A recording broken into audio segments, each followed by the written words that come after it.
Hi. Hi. Christina. Vera. From Soul's Enlightenment. And today Vera and I, because we do a lot of talking about cell memory, past lives, hypnosis, and angels, but really the main thrust behind all of the things that we do is healing. Yeah. And there's so many people that have this particular disease that we're going to be talking about today, which is diabetes. And so that's why we wanted to address diabetes today and some of the things that we've uncovered through Vera as a trance medium from Angus on the other side. So first of all, we wanted to tell everybody that number one, most important, is following Doctor's orders, please. Yes. Oh my gosh. Yeah. I don't know how many times whenever we were working at Sylvia's office and people would go, I've tried not to take my medication. We're like, no, don't do that. This is an addendum too. It's to help you along with the medication. I mean, God created doctors, created medicine, and we're supposed to take it. Yeah, exactly. What we're going to be addressing is more of the emotional and spiritual aspect. Spiritual aspect, exactly.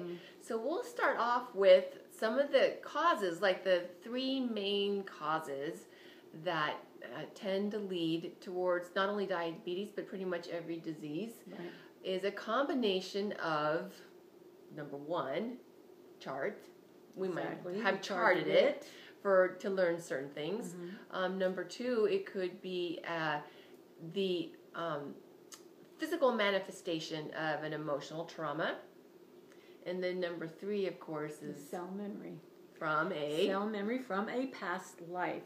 And even several past lives, too, sometimes. It could be like a pattern. And that, of course, what happens then is that the cell memory creates that weak point in our body. So I wanted to use a really good example. It's somebody that Vera and I both love, and he has had diabetes for about 35 years. It's my brother. He's had juvenile diabetes, that's type 1. And he also had a couple of past lives. One of them was a Mongolian life where he was speared through the pancreas, but he didn't die. He lived on for 2 years. And then another was a life near the Dead Sea where he didn't have anything to eat, but mostly like honey that he would take out of beehives. So his cells remember, first off, not having the ability to produce the insulin, and number two, to handle all the sugar that his cells are used to having in his body. So it's kind of like, pretty immense cell memory. Yeah. Kind of a catch-22. It's like, you want to have a healthy life, but then you charted all these things to experience. Exactly. Now, we also wanted to address the emotional trauma that could lead to that physical manifestation of diabetes. And someone who has found one of the commonalities was Louise Hay, and she talked about it in her book, I think it's called Heal Your Body, Heal Your Life, or something like that. And she was saying how it's that diabetics feel that there's no sweetness left in their lives. In life. So they're overcompensating by trying to take in all the sweetness and sugar through food. I know that definitely was the case for my brother.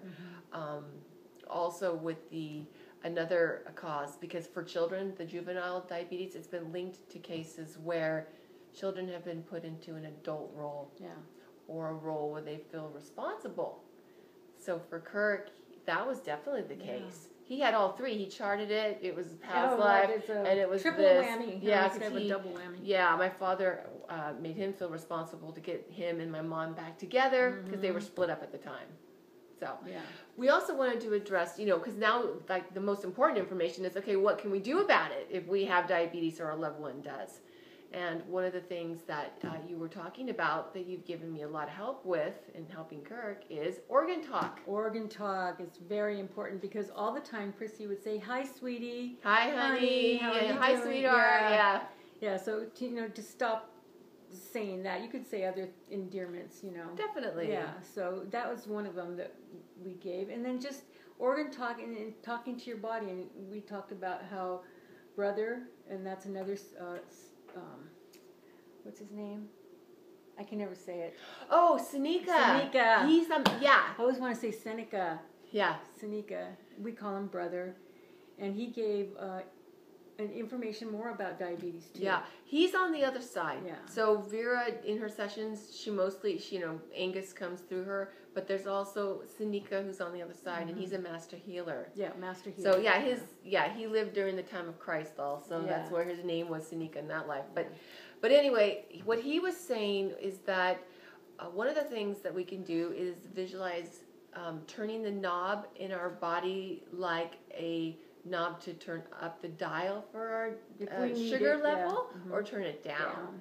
So that's one thing. And then also think of our sugar level as a numerical range, and each range we want to assign a number. Like, let's say the sugar level of, say, between 50 and 70 would be a number 1, and 70 to 90 would be a number 2, and so on. And then you address, you would find that number, what number is best for you. Like, let's say if it was a 3, like Kirk's is a 7. So he puts that on a sticky note on the refrigerator. So every time you see that sticky note, it's like a affirmation in your mind, a visual affirmation that subconsciously will help your body to fall in line with that sugar level. So, and the other thing that you can do is affirmations. Like the affirmation Louise Hayes had for No Sweetness Left in Life is, I wrote it down actually. It's, this moment is filled with joy. I now choose to experience the sweetness of today. And, one of the most powerful things too, besides just affirmation, is to visualize, right? That's what you were talking about in one of our recent videos, is to visualize yourself enjoying your life and it being sweet for you. Yeah. Not just saying an affirmation. And just knowing that your pancreas is producing the perfect amount of insulin in the body, Yeah, exactly. And that helps too. Yeah. So we know it's challenging to have diabetes, and if your loved ones do, but every bit of information can help to control that and make our experience better and pull in the joy of living our life. Yeah, because there's so many different things that we could talk about that diabetes does, like the numbness in the feet.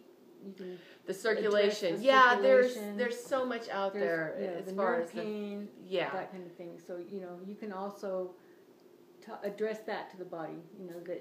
That nerve, you can dial down the pain. Yeah, that kind of stuff. What's interesting? I wanted to tell you really quick when it came to the organ talk. Kirk was always calling me sweetie. So I picked it up from him and called him back. But it's not just him. Almost every other diabetic that I know, that I talk to on a personal level, say sweetie. Oh, wow. And I think what it is it's like they're trying to get sweetness and love is what it is. Yeah. And I just so maybe you shouldn't stop saying hi, sweetie. Oh, no. I don't want to do that because then it brings up his sugar. Yeah. But what I'm saying is it's almost like it's like they want that sweetness. Yeah. So it's like true. To know that it's they can have it through other ways that love by enjoying their life and enjoying the sweetness of their life, that there is joy in their life. Yeah. I thought that was interesting. That's perfect. Noticed it. But anyway, that's information. Yeah. Every bit helps. Address, you can use. Yeah. And you can share it with your people that have diabetes, and even type 2 diabetes too. Yeah, and maybe we'll give you a little recap later on how he's doing. He's now trying light therapy, which was something we passed on. Infrared light therapy, and we'll let you know how that goes. Yeah, you can check it out online. Okay. All right. Thanks for joining us. Bye. Bye.